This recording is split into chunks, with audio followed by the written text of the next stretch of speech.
এই যে বিল্ডিং কনস্ট্রাকশনের কাজ হয়, রডগুলো দিয়ে স্ট্রাকচার বানাতে হয়।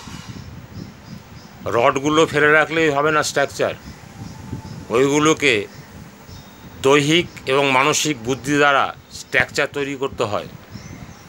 তেমন মানুষকেও জয়েন করানোর পরে মিটিংয়ে নিয়ে মিটিংয়ের মধ্যে ফেলে তাকে স্ট্রাকচার তৈরি করতে হবে। বিএ পাস এমএ পাস করে এসছে তার মানে কমপ্লিট ম্যান নয়।